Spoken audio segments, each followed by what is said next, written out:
बिस्मिल्लाहिर्रहमानिर्रहीम।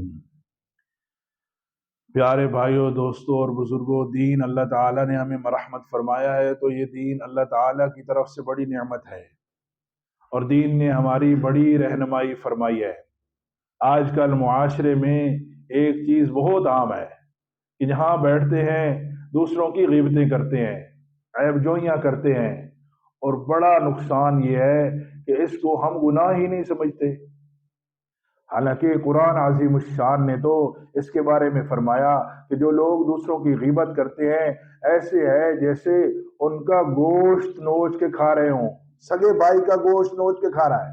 और यहाँ तो तूफान ये है कि यहाँ पर तो लोग उलमा की भी ग़ीबत करते हैं, सुलहा की ग़ीबत करते हैं, मुहद्दिसीन की ग़ीबत करते हैं और इसको गुनाह भी नहीं समझते।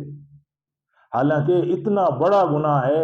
प्यारे नबी अलैहिस्सलातु वस्सलाम ने फरमाया, अल-गीबतु अशद्दु मिनज़ ज़िना, जिना से बड़ा गुनाह है गीबत का करना। पूछा गया कि गीबत क्या है, कि उसके अंदर अगर ऐब मौजूद हो तो ही तो उसकी बात की जाती है। फरमाया यही तो गीबत है। अगर उसके अंदर ऐब वो नहीं है और फिर जो है वो बात की जाए उसके किसी के खिलाफ, किसी के ऊपर, तो फिर तो ये बोहतान है जो गीबत से भी बड़ा गुनाह है। इसलिए इससे हम बचें। छोटी छोटी बातों पर गीबत शुरू कर देते हैं और ये गुनाह औरतों में बहुत आम है, बहुत आम है कि गीबत करनी, एक दूसरे की जुगलखोरी करनी और ऐब बयान करने। इससे हम बचें ताकि हमारे अमाल महफूज हो जाए।